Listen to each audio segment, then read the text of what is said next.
Hello there. Welcome to day 16 of the 90-day volunteer recruiting challenge. My name is Kenny Connolly, and I am a Next Gen pastor in Blue Ridge, Georgia, and I am attempting to recruit 50 volunteers over the course of 90 days. And I think today is day 16. We just recently had our first successful volunteer orientation, and I want to talk a little bit about, the process of moving them from the orientation to becoming a volunteer.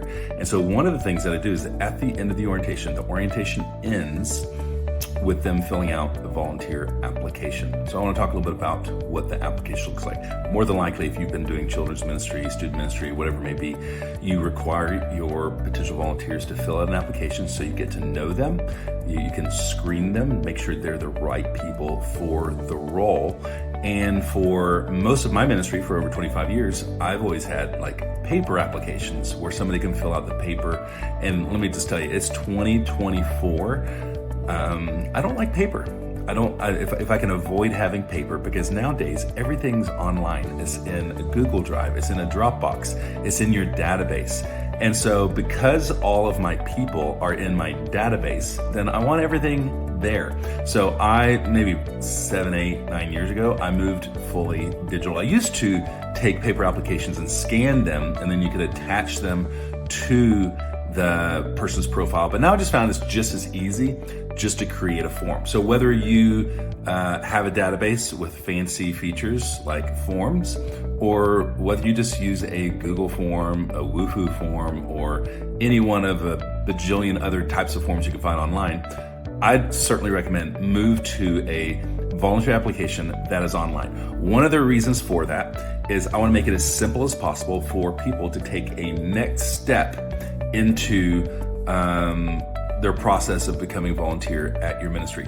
So one of the things that I do is I have a screen in the space where I have my volunteer orientation, and on that screen I have a QR code, and on that QR code they can scan that QR code. Now typically I've had more than one QR code. I have one for teenagers and one for adults, primarily because I associate my applications with an automation to where it runs a background check, and I don't want to run background checks on teenagers, but just my adults. So I create two different QR codes.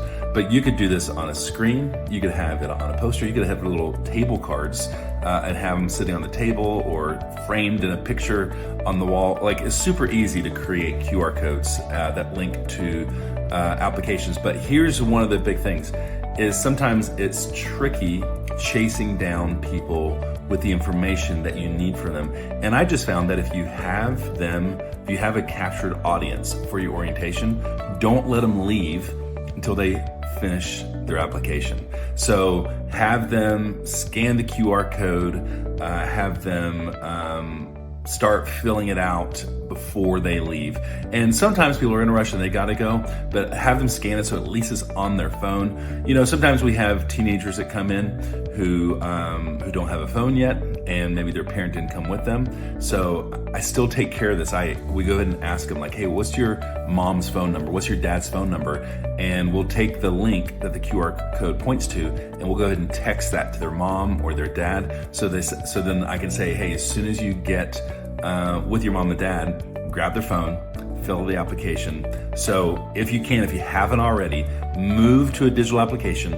I'll have a couple examples posted in the hub. If you go to ministryboost.org/90, and you can see what questions we ask on our volunteer application, and just bring it all to your volunteer orientation. Get it all done as quick as possible. If you're meeting with a volunteer, have them do it while they're with you, so that way you're not chasing them for days trying to get them to fill out this form. Okay, what about you? Are you already using a digital application, or is this your reminder to move to the 21st century?